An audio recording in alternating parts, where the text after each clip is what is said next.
Good morning and welcome to Book Club Corner, where every Wednesday we chat with local Caribbean diaspora authors, publishers, lovers of the written word, and we talk to them about their work, about their books, about the publishing and literary industry and sector and how it's going. So today we have with us a fantastic guest. I know him well. We have with us Mr. Stuart Fortuné, and Stuart is the author of From Ibandan To Hell Yard. I think it's Ibadan, right? And as well, he's the co-host of the Big Potato podcast.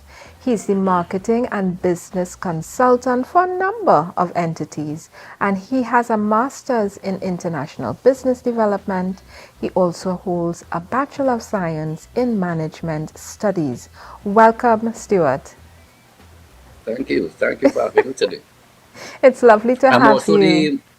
I'm also the marketing director of the Tobago Writers Guild. Of course, and I did say I was going to make sure I mentioned it because I left it off. He's our marketing director for the guild, and he does a fantastic job. We're lucky to have him.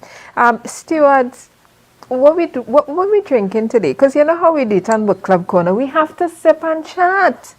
And I am having some of LLW's exotic wine. I'm having rosemary wine. What are you having, Stuart? I'm seeing something in that glass. I don't want to mention the name because it's not local. If it was local, I would mention it. Okay. So it's a foreign, bubbly beverage.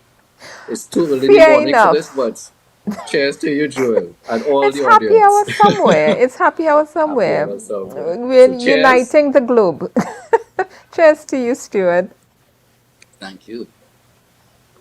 I'm having some rosemary wine, and we usually do the 5 S's of wine tasting, where we look at the wine, right? And this one has a really nice yellow, mild yellow color, right? It looks kind of giving you a white wine kind of look. And then we swirl the wine, we look for the legs. Yes. Right, where we look at the legs. Yes, the legs are telling you the sugar content. So when you swirl, you're looking at how it's running down the glass. If there are plenty of those, what they call legs, that means it's very sweet. The less legs, the less sweet the wine is. And then we sniff the wine. Yes. Flowery. Yeah, well, this rosemary wine is one of my favorite from LLW. And this one is very tricky. It makes you feel as if you're going to be getting something flowery and sweet. And then when you taste it, it's medium. Well, I've had it already. That's how I know. But then the last 2 S's are sip and savor.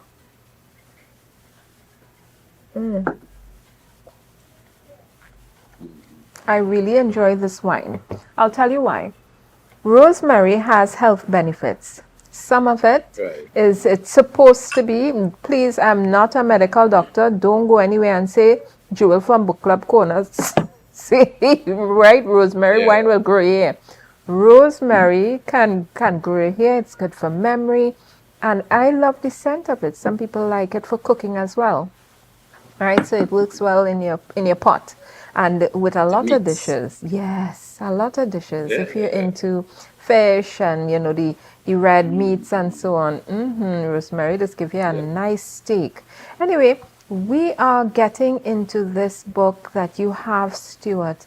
And let me tell you, we're heading into the Carnival season. We're going to be past the Carnival season soon, and there's so much to discuss about your book. But before we get into it, we're going on a quick break because we like to give the viewers, wherever they may be viewing from, Trinidad and Tobago, Dominica, Curacao, wherever across the Caribbean and in the diaspora, we like to give you all an opportunity, if you missed it, to get your snacks, get your drink, and come right back to Book Club Corner. So we're going on a quick break. Go take your bathroom break, go grab your snack, and come right back here to Book Club Corner, where we're chatting with Mr. Stuart Fortuné. We'll see you in a few minutes.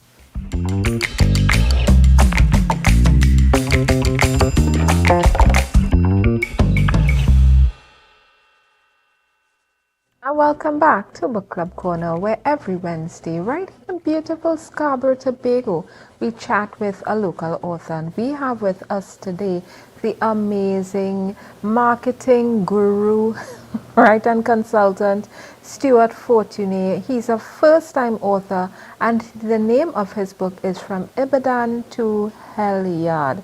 Welcome back, Stuart. Thank you. Thank you. Thank you for being with us here today. Stuart, tell us about your experience as a first-time author. This is your debut novella, right? And Yes. what I want you to share with our viewers is, one, what is a novella? And two, what was your experience as a first-time author in terms of that feeling of hearing, your book is published, you've now accomplished your goal. What is a novella, and tell us about that experience of being a first-time author. Okay, well, yes, I am a first-time author, so everything is on a learning curve. So generally, I would have told people I'm writing a book, but only when I really came across it and hired my editor, then she indicated to me that it's not it is a book, but in terms of word count, it will fall into certain categories. So there's a novella, which I believe it's up to 50,000 words or something. It's a range, give or take, right? But my book falls within that range of less than 50,000 words, so it'll be a novella. Then more words will be a novel, more words will carry to different categories. So that's all it is. It's just really a categorization of the word count and how they will place it. In terms of being a first-time author, it's very, very exciting and rewarding. I didn't know it would have been so rewarding, but it's a very rewarding experience. As I said, you get your book published, but I self-published. But you go through the whole process of writing, editing, formatting, cover artwork. Is a long process, and it took me 2 years to do my whole book.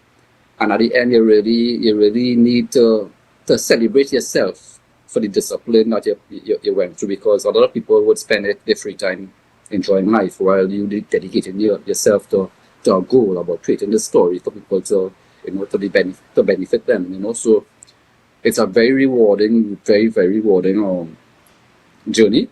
And I'm just waiting to see where it goes from now, because I have a lot of projects in the line off of the book I don't want to mention, but it's a very rewarding journey, and I encourage anyone, because I never thought I would have been a writer or written a book at all. So I encourage anyone just to, once you feel that pull to try to create something, abandon yourself in it. Just show yourself full into it, 100 into it, and see where it goes. But I never knew that I would have had a career in writing. I really never anticipated that at all.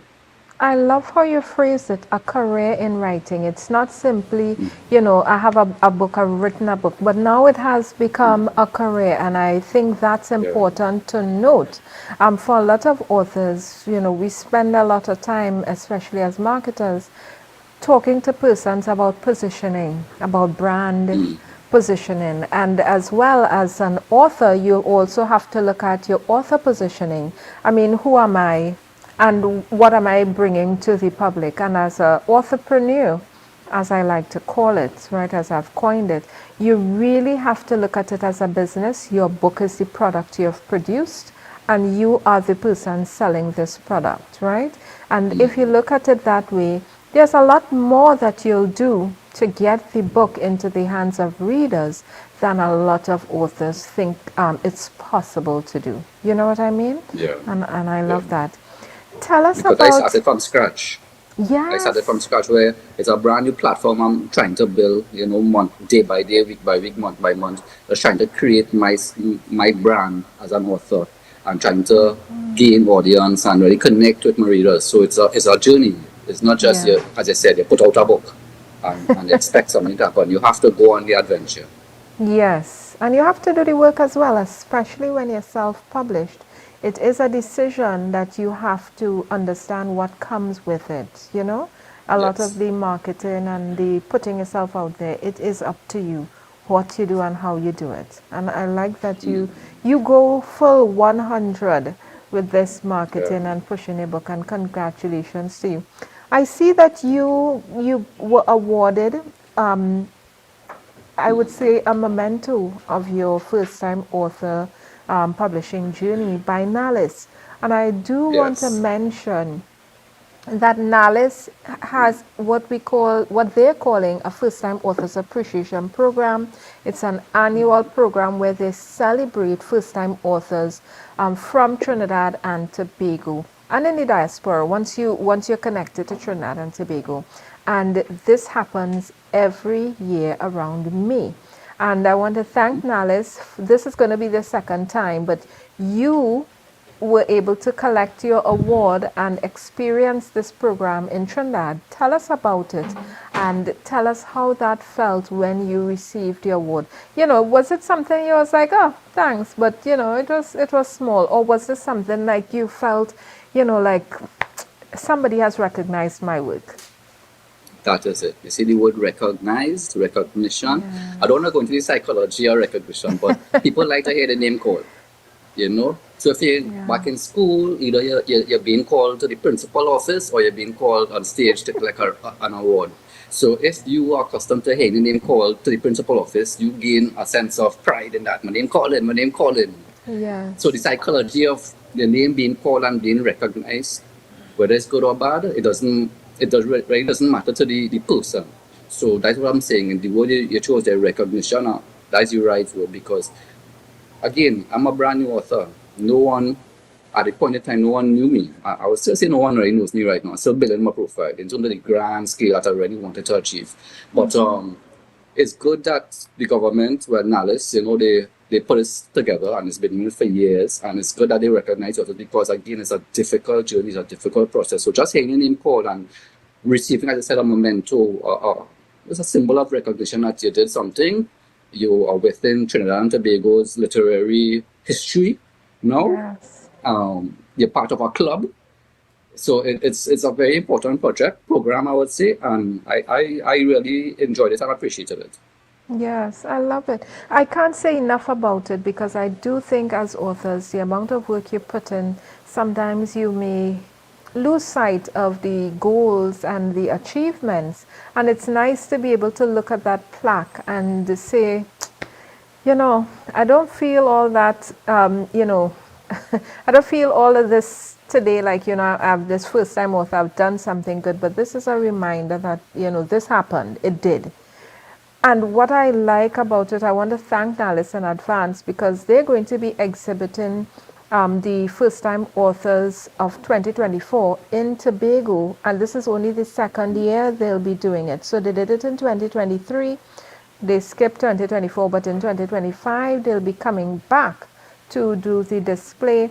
And I have to, as they say, send greetings and big ups, right, to Curtis in NALIS. He's a librarian 3, and he is definitely, a person to talk to if you're looking at the first-time authors program. And what they discussed with me, we will be doing a partnership between the Tobago Writers Guild and NALIS to make sure this first-time authors exhibit happens. Tobago Writers Guild is going to be, at that time, doing a literary book and film festival, and NALIS is going to be exhibiting the Tobago residents authors' books, plus the ones from... So they're bringing all the books across to Tobago to be exhibited, and I think that's fantastic. We're going on a quick break, Stuart and viewers. Okay. When we come back, we want to talk about this novella you have. I wanted you to tell us about your book cover choice and your character choice, right? And why you chose this name for your book. So, viewers, don't go far. We have so much juiciness to discuss coming up. You're going to miss it if you go far. So, see you in a few minutes.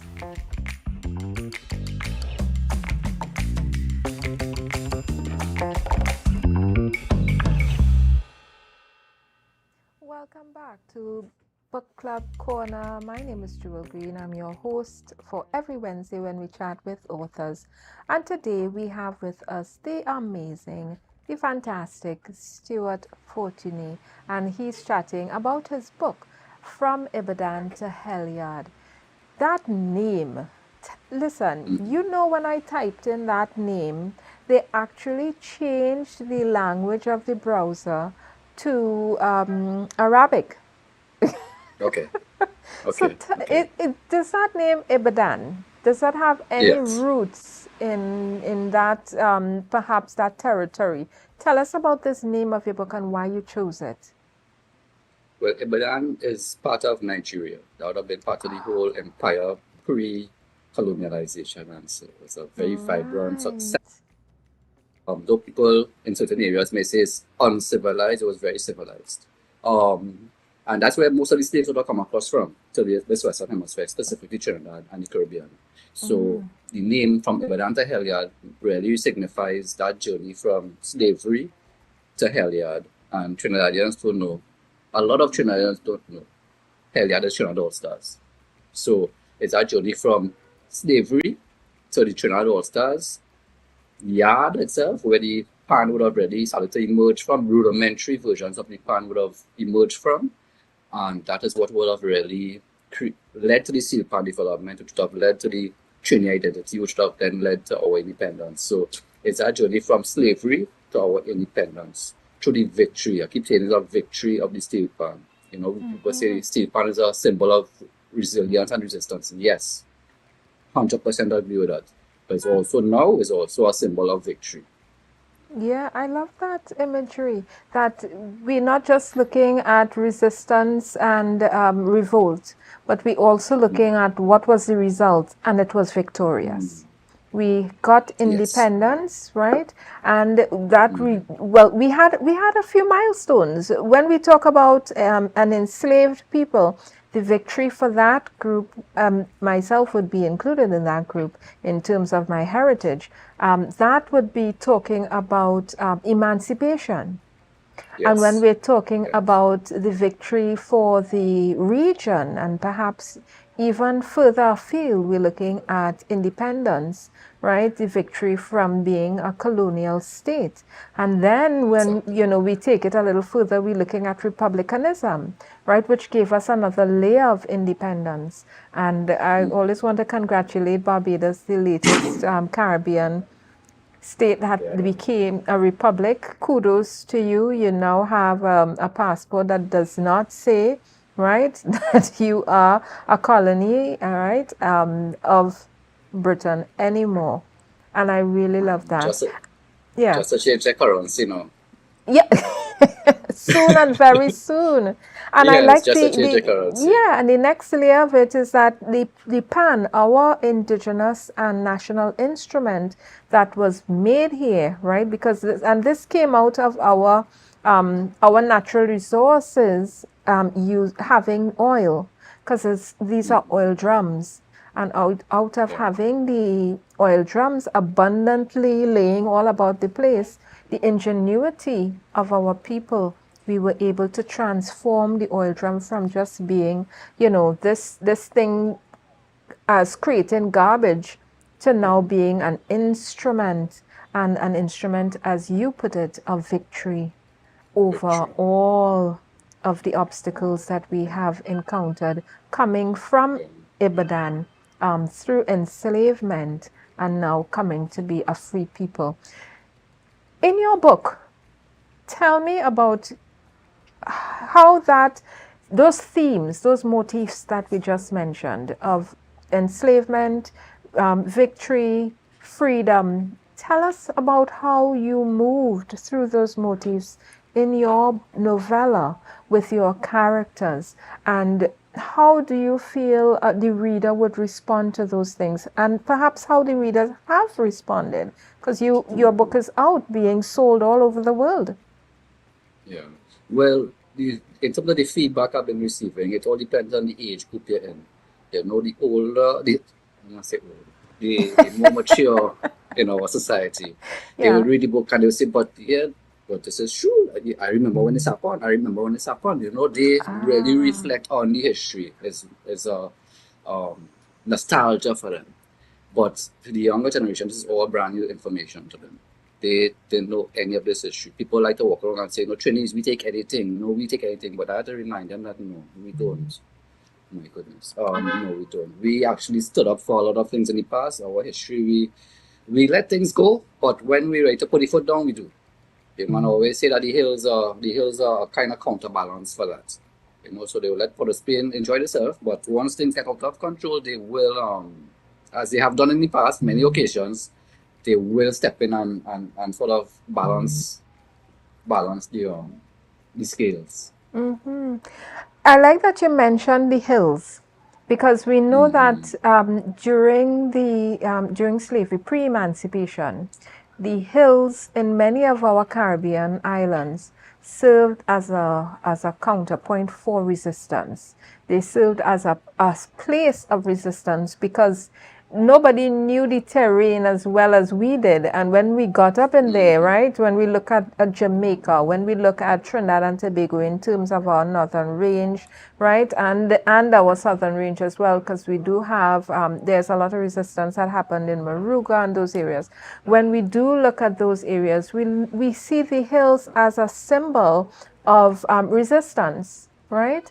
And I love that mention that you did just now about the hills in Port of Spain being a space, Laventille, all of those spaces that, we would now categorize as, maybe not in a favorable manner, but those were, our bastions of creativity, our bastions of resilience and resistance. And we have to remember of the steel pan.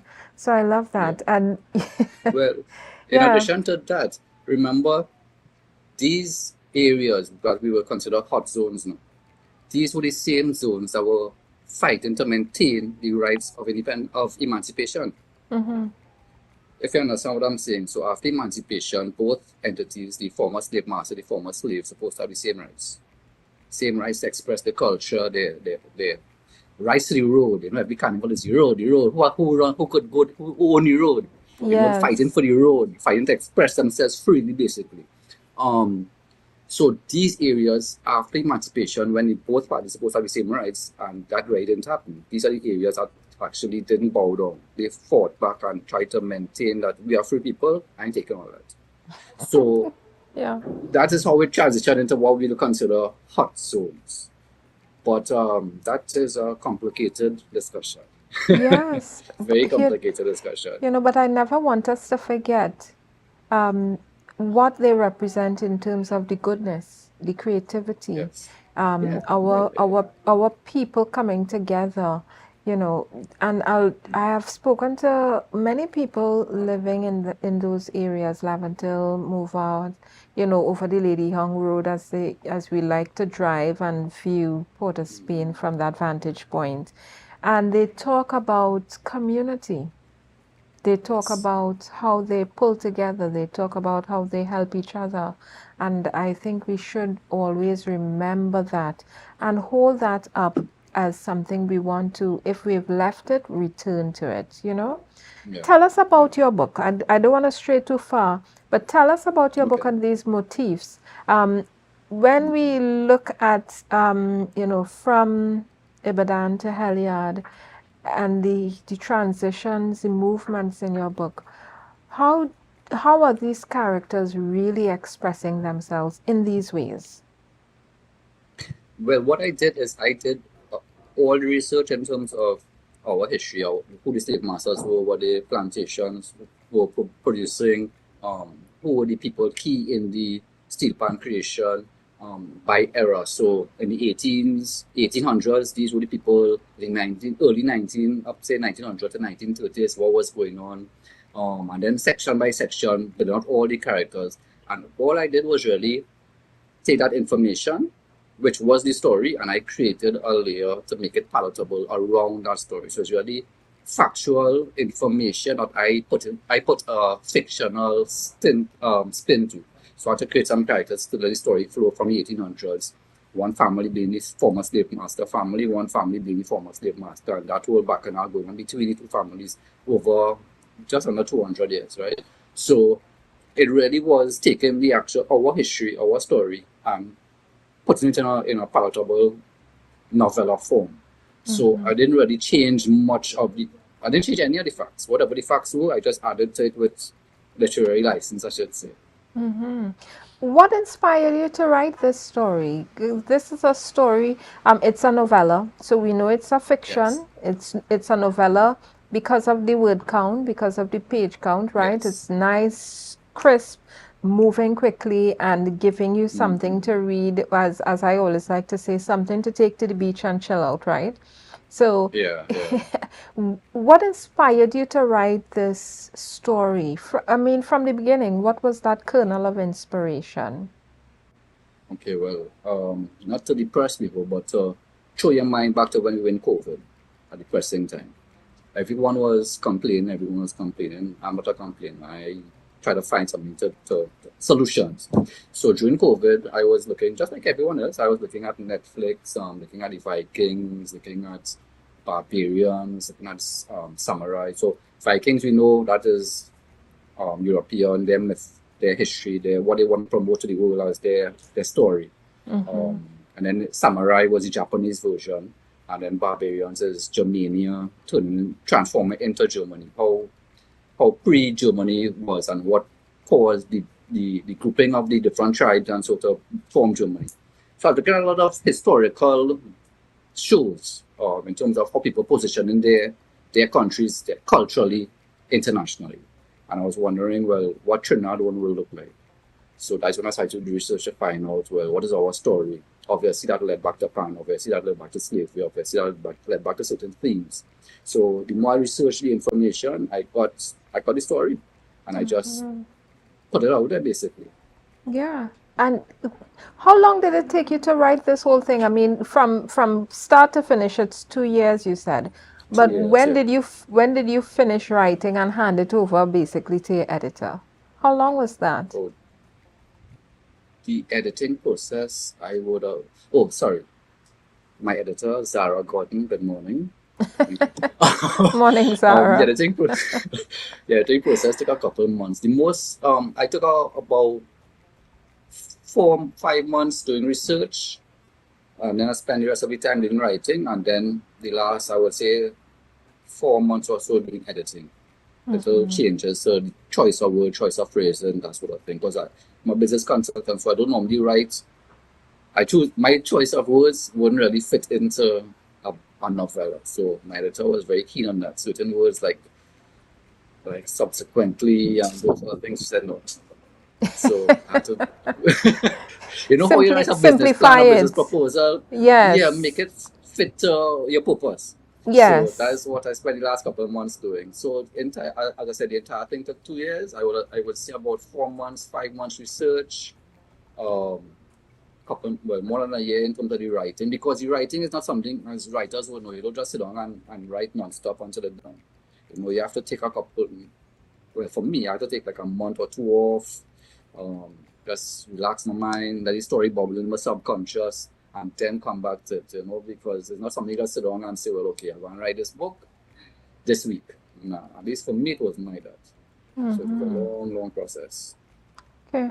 And what I love is that your honesty about the process, about how it went, about the ups and downs, because a lot of authors, we need information. I would say, soon to be authors in waiting, right? We Yeah. need that Yeah. information. And I want to make sure that we get that research out of our authors as they come here on Book Club Corner to share with the viewers, not just about your book, but I want those persons who are thinking about writing to be able to watch the show and hear from your experience what you went through. I know you're doing quite a lot with your book marketing. Yeah. Let's So, get into that. Tell us about how you decided where you were going to market, how you were going to market, and about your process in figuring out a strategy for your book to market it and to get it into the hands of readers. well, my approach, being a business consultant, is the marketing has to start, at least the marketing strategy has to start before you even write the book. So you have to know who is the target demographic. So for instance, if I'm writing a book for children, I love this example. You know, children could be either 1 to 2 or 3, or they could be 9 to 10, or they could even be teenagers. Your choice of your words, your choice of your graphics, your choice of your layout, and all of these things will differ. It's all children, but you still have to know specifically who your target demographic is. who really want to read this book. So I had to do that before I even started the book, because I know we in 2025. Well, I wrote the book in 2023. I know in the 2020s, people not picking up a book that is 600, 800, 1,000 pages long to read. Some would do that, but the vast majority not doing that. The purpose of my book, my demographic, is to get the Trinidadian, the Caribbean diaspora, the Trinidadian diaspora, young people to get the story. So I had to make it short, pacey, leave out certain things, but just have it flowing quickly so people could read it and grasp it quickly. Because I mean, we need microwave time where everything has to be done. Yes. So so I had to create it in a way that people could easily digest it. So even my choice of font would have been a little bit bigger than the average, clearer to read. I didn't want any obstacles, any reason for someone to say, boy, that book, I couldn't read it, boy. There's no reason you can't read the book. It's within 3 to 4 hours you could complete the book and have a full understanding as to our cultural heritage from slavery to independence. All the individuals that took part, the Neville Drews, the Hamiltons, the Sonny Roach, the Bertie Marshall, the Ellie Manette, all of these people, you get understanding all of their history and what their contribution was.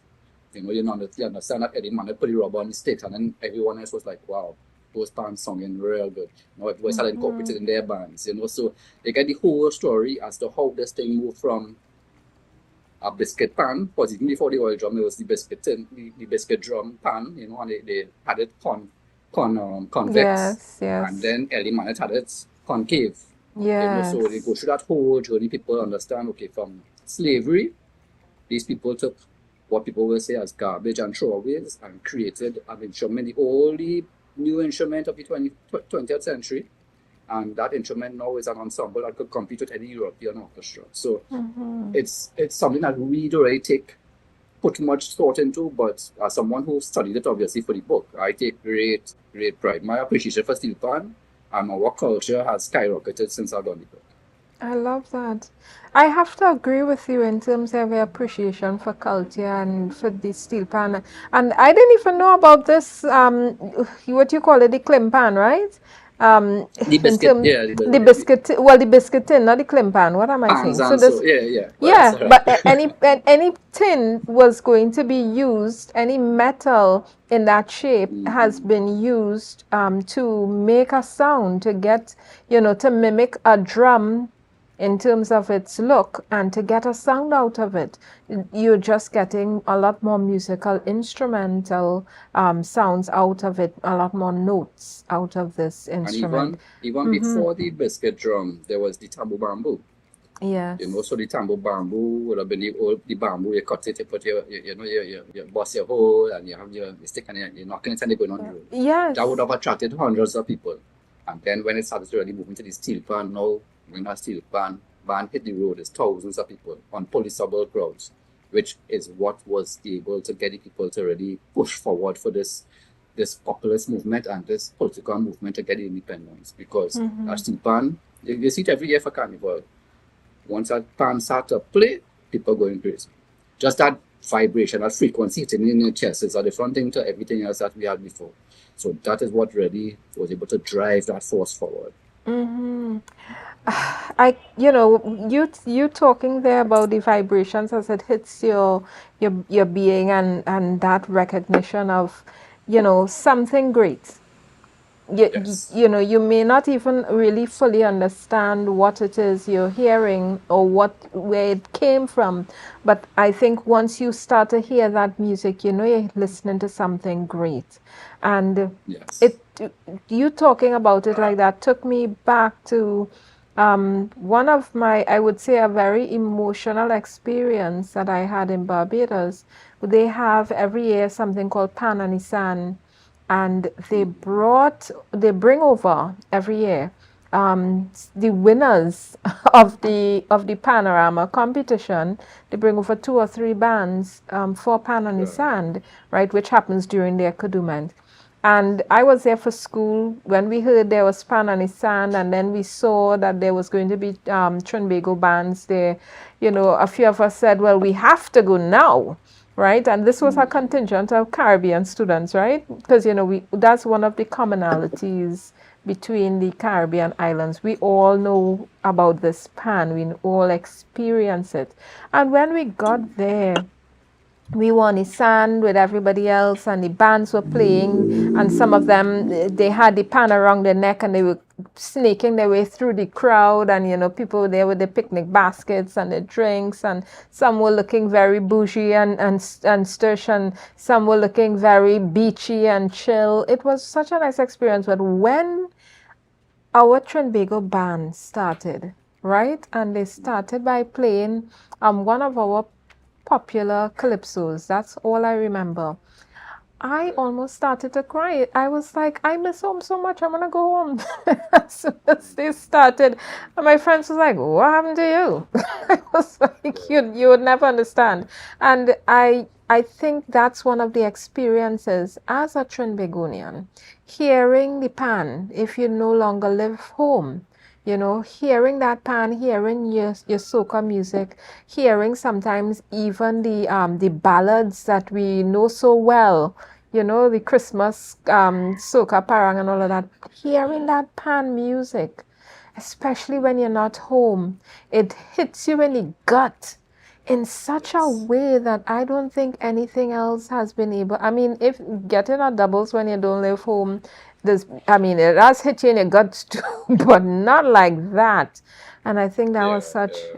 I just couldn't believe that it did that to me. I didn't expect it, and I think that's something. Things we take for granted. Yeah. Things we take for granted, like for instance, right now, Carnival.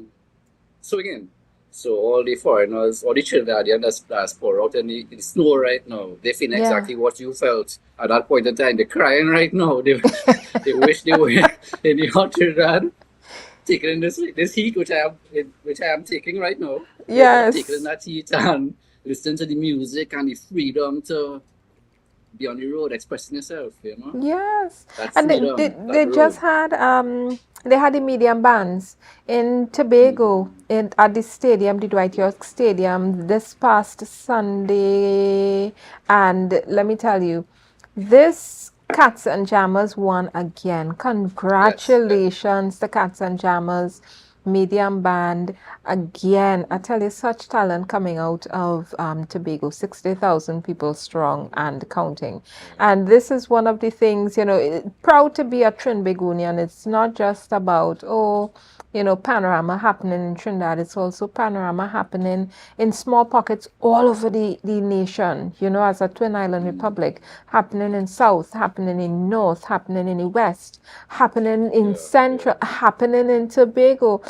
I think Carnival is one of those things that, ties us together, brings us together as a people, and makes us remember, who we are in terms of our joint commonalities.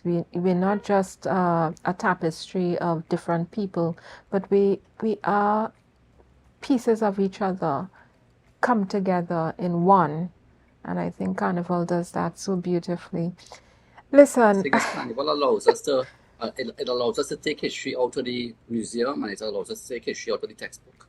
I love that. When it's true. When you see a midnight robber speaking the way the midnight robber speaks, his vocabulary, his diction, everything. Yes. The midnight robber initially started off as a mockery to the slave masters. So that hasn't changed. So if you want to understand what were the word choices the slave master would have been using at the point in time, how their flow of the language would have been. This is not midnight robber. Yes. And this is 200 years ago. So they maintain the history. When we again still Carnival, you just need to go in Port of Spain and take a look around, and you see history, living fossils.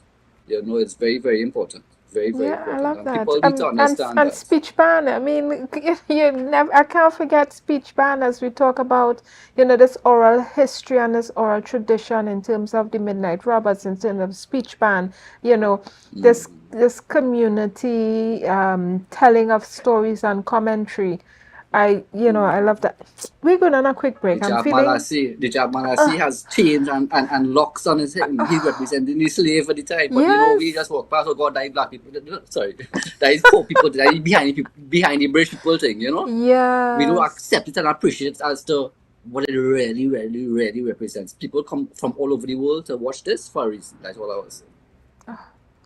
Stuart, you've hit so many nails on your head, I can't even tell you. You're building a whole house now. That's how I get passionate. See, And this is get more is raise my temperature. In I like that addition to what, you've raised our temperature. And listen, we're going on a quick break because I need to have some of this wine. But yes, when we come back, yes, we're going. right, Stuart, you're going to be reading to us, right?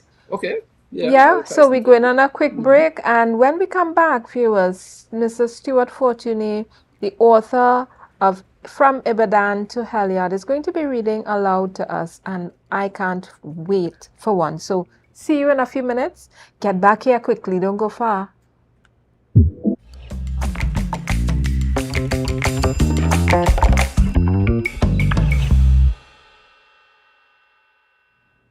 And welcome back to you viewers, wherever you may be viewing from the comfort of your own home, or if you're chilling somewhere, wherever you may be viewing from. We want to thank you for being with us here on Book Club Corner. And we're chatting today with the amazing Stuart Fortuné, and we're talking about his book, From Ibadan to Hell Yard. And you're going to be reading for us today an extract from your book, yes? Yes, Are you yes, ready? a brief Because, extract. listen, I'm ready. Okay, let's go. Let's Very go. good. All right. So again, based on the theme we discussed before in terms of the importance of Carnival as being a museum, a virtual, a real museum of fossils out of living fossils. Sorry, I will read this excerpt. It's very brief. Soon the Carnival celebrations drew near. Carnival was taboo for Billy's parents, but he was excited to fully experience life in a dry river. Ruth, Cap, Hamel, and Billy all agreed to join the Hell Yard band. On the night of the Canboulay, Billy found himself venturing into the heart of the yard for the very first time. Most villagers already knew his name, and they all wanted to take a drink with Ruth's boyfriend. As Billy obliged, looking around, his eyes widened in amazement at the grandeur of the costumed crowd. Each individual, including Ruth, Cap, and Hamel, had metamorphosed into their preferred embodiment of villainy. Indians, robbers, devils, imps, vampires, mummies, and even matadors. Amongst the throngs, a few men boldly chose to masquerade as women, their flamboyance adding another layer of intrigue to the already overwhelming spectacle. For Billy, it was a sight unlike any he had ever seen, and his cowboy costume left him feeling out of place amidst the revelry. Billy was unfamiliar with some of the more enigmatic characters and turned to Hamel, eager for an explanation. "What are those costumes all about?" he asked. Hamel replied, "Them is the characters from back in slavery. Them dragging the chains wearing locks and keys, and carrying the pitchforks is Jack Molassie. The man speaking funny over there is the midnight robber, reminding us of how them masters used to talk. If you see someone with diamond mirrors on their costume, they're granting access for their ancestors. The one with the big heart-shaped pattern on his chest, he here to suck up all the evil spirits. And them on stilts is the Mokodrombi, the spirit of Africa, flying and watching over we. Them costumes all represent we history over here." With Hamel's explanation, a veil lifted, and Billy's eyes sparkled with excitement. He knew this night would be unforgettable. As the evening wore on and the air was charged with indulgence and spirits, Billy felt like he was part of something bigger than himself. So that's it. I just wanted to touch on that piece there, which kind of gives us an explanation as to some of the costumes, what they really represent. I think that really I fits into love our that excerpt. conversation. Listen, you got me so excited there. I I was waiting for more. I love that you left me on a little cliffhanger there because I so want to know what Billy up to. One of the things I have always marveled about Port of Spain is that space called the dry river. What an Yes. oxymoron. I mean, what a contradiction. A dry river? I mean, how can a river Yeah, be yeah. dry? A river is full of Well, water. that riverbed, if you're familiar with dry river, you know most Yes, times the water level is very low. So that's very where they low. actually, when they You were see people banned, walking there that's where all they the used to play. time. Yeah, you see Yeah, people but that's where the walking bands there. used to play. They used to be throwing all the that's on the river silt, on the beds, because remember they couldn't go in Yes. Port of Spain. So they used to have to hide in the riverbed and play and go up on the hills and play. Oh, But yeah, whenever the yeah. police come to raid, the police would have been stoned because the same thing you said, they don't know the terrain. We Yeah. pelting them down with big stone, they had to leave. We do not take in our zone. So the history, Yeah. I love our history. I love our history. To me, Mm-hmm. is better and more vibrant and richer than plenty of the history we celebrate. Mm-hmm. Well, I would say 100%. Plenty of, especially the colonial history that we do commemorate Yeah, and I didn't celebrate. wanna, I didn't Yeah. wanna You don't specify, want to say. but yeah, that exactly.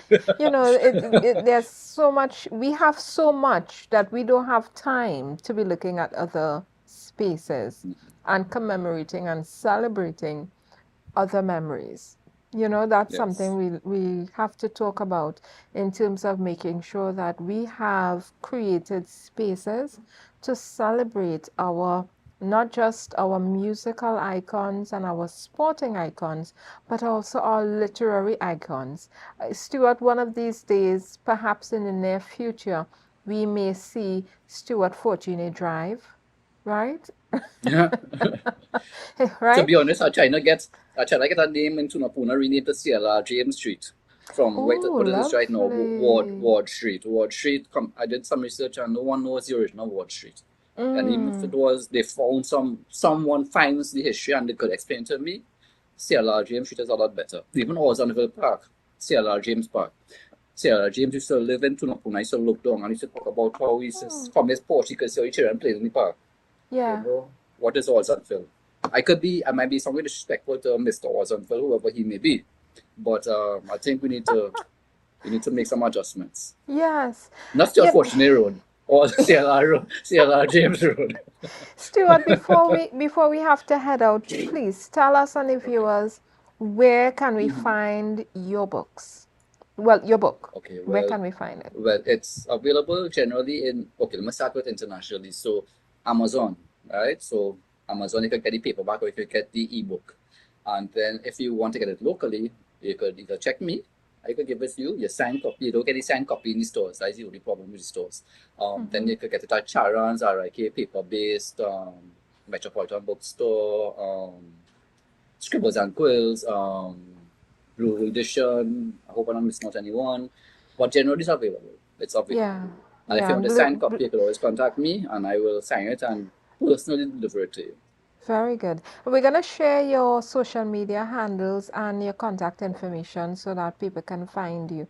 But our good friend, we have to shout out Blue Edition. Blue Edition is Yes. what they call a craft shop as well as a bookstore. A And culture shop. yes, I love that. So I think we Yes. have to make sure, we talk about Blue Edition, our good friends at Blue Edition. And they're right there in Tunapuna. They're close to you, Stuart. That was the first store. I could have put it in any store, but I put it there specifically first because it's my neighbor. Not specifically Yes. my neighbor, but we Tunapuna to Tunapuna. So I tried to build that relationship first before I even reached outside. So that was the Yes. first store to ever take my book. So much love to Blue Edition. Yeah, and one of the things I love before we go, because I have to say this, I love that part of your marketing strategy wasn't only to adults. I saw that you went to a school. Tell us about this Yeah. quickly. Well, I am an author, yes, but I consider myself, or I try to position myself as an activist author, not just an author. I It's more important to me to get my message out to improve and help shape the minds of people as opposed to getting a book sale. Book selling for $200, that not making me a millionaire, but being able to help shape and put that confidence in the youths that we other people might consider us a small people have descriptive terms for our country. But when you understand our history and our heritage, you understand how powerful we are as a people, you now should be able to take that and understand, okay, well, I have something to live up to. It's not just about being out here enjoying myself and doing whatever crime or whatever. It's about me understanding the history that my forefathers and my ancestors went through, all the struggle, everything that I abandoned to reach to where we are now, all the pathway we give up, hoping we'll be accepted by certain societies that will never accept us, you know. And now you understand what your position really is moving forward. You know what the past was, you know what you have to do moving forward. So I consider myself an activist author in that sense. Listen, I couldn't say it better. I love that you are so passionate about our history and our culture and sharing it. And your book can be found in the Central Bank Museum, is it not? Sorry, Central Bank, I love you too. Yes, it is in the Central Bank Museum. It is also available at MITCO, the music instruments of Trinidad and Tobago company that manufactures steel pan, that brand new, beautiful, Right. innovative building. Yeah, so you could buy a steel pan and get the understanding of the history of the steel pan as well. You know, you could Where's bundle the Mitco? Where's package, Mitco, as in Diego Stuart? Martin, Okay, as very in Diego good. Martin in the industrial estate up on that side. Close to Okay. Wendy Fitzwilliams Boulevard on that side there by the police station. Yeah. Okay. So as I said, I've been out there promoting, trying to build relationships, trying to build some strategic partners that it's mutually beneficial. It kind of benefit me, it kind of benefits you. Both of us have Yeah. to win. So that's what I've been trying to do. I totally agree. Book fairs, have you been able to market your book, promote your book at any book fairs and events? Tell the authors about some of that. Give them some insight into how that works and how beneficial it may be or may not be in terms of the marketing strategy for a local book. Well, book fairs, to me, any chance you get to meet and interact with your reader is a good opportunity. So, like for instance, last year we did Tobago Writers Guild. We did the Bocas Lit Fest. So we had Yes. a nice exposure there. And they get a chance to stand up and speak to people and hear about their book, explain your book, you know, and have a conversation and really build a relationship with them. Again, you can't expect to be not just as an author, but just as a human being. You can't just expect to everything be for your benefit. You know, you have to go out there, meet people, see how you could help them, see how they could help you, and try to build relationships based on that. So the book fairs are very important. And then again, in terms of going back to me, a brand new author, a brand new author. So I had to spend a lot of time, and I'm still doing it, building my author platform. So I can't just expect, okay, I write a book, but people at the end of the day will say, well, who are you? Why are we even studying you? Who cares about your book? I, I have to no a real right. You have to Yes. go there and do the work. You have to go there and do the work. So the book fairs will allow you to create content which you could now use to market and show people, hey, this was my last event and this is what I was doing right now.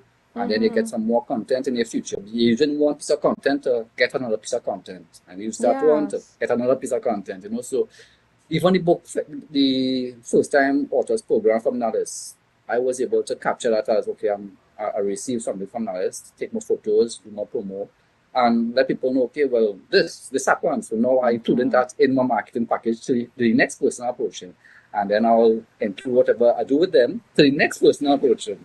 And include what I do with Yes. them to the next person. You know, so it's just building and building. And all of a sudden you look back. Like if I look at my Instagram page over the last 2 years, I'm like, wow, I did all that in 2 years. You know, Yes. it adds. You don't just do everything in one day. You know, you have to Yeah. go from And one to the other. you were recently on the Logos boat as well, right? The Logos Hope, which is Yes. the book ship as it came to Trinidad and Tobago, and we have a picture capturing your Okay. experience there on the Logos I boat. You hope it's were a good. there I with. hope it's a good photograph. You know. It is. It Ah, is. yes, It's yes. There we go. There fantastic. we go. There we Yeah, and go. that's your book there. Latoya. Hello, Latoya. Yes. And hello, Jewel. I really had a good time with you all on the book ship, the Logos Hope, when it came here to Trinidad and Yeah. Tobago.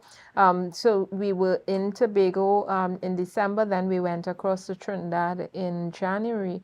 And I love that we were Yes. able to showcase our local authors because a lot of times the visitors think it's only about the foreign books. They really don't know there are quite a number of local books that they can um, partake in for their literary pleasure. And I love that. Yeah. Stuart, What I liked about that is that we were able to also do the panel discussion, which was able to discuss the oh importance of yes. literature to culture. which is a conversation that I have even been having. I had a meeting with a book club on Sunday, and that generally was the conversation I had, the importance of literature to culture, which is a very important theme that people need to continue to discuss and continue to really take into themselves. I mean, culture, literature is what saves puts things in a time capsule for us. That 50 Yes. years or 100 years from now, you could look back, like, take a bad example, Gone with the Wind. You could look back, look at that now and be like, wow, that's the technology they had, that's the clothing they had, that's everything. You could just look at it and understand that's the time capsule of the time. And our books, all of us who create literature, are time capsules of what we're trying to preserve for the future to look back on and grasp some information from. So it's that topic, that literature and culture, it was very, very good. So we did that at the logo ship in addition to Yes.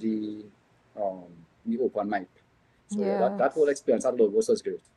It was wonderful. Stuart, it was just as lovely having you here with us today on Book Thank Club you. Corner, and Thank I you. know our viewers were able and are able to get quite a lot of information from watching this episode in terms of your journey into authorship. And I want to put out there for our viewers, those of you who are thinking of writing a book, listen, follow Mr. Stuart Fortuné. You may not have thought you had a book in you, but here he is with his amazing book. Get writing. Start writing. It's in you, and you can do it at your own pace. There's no rush. Okay? So start writing. If you get anything out of this, let it be one, start your writing, whether it's journaling or whether it's an actual book you want to do, start it, right? We're ready for you on Book Club Corner to have you one of these days when your book is published. Go ahead, Stuart. And one more thing, use professionals when needed. Don't edit your own book. Don't try to design your own book unless you have those skills. But even for the editing, I won't advise it. But the artwork, if you're a graphic artist, you could do that. But the editing, your eyes seeing the same thing, you skip things. You don't pick up everything because you're reading it 5, 6 times. Just certain things just pass in your eyes. Let Yes. someone else's eyes look at your manuscript.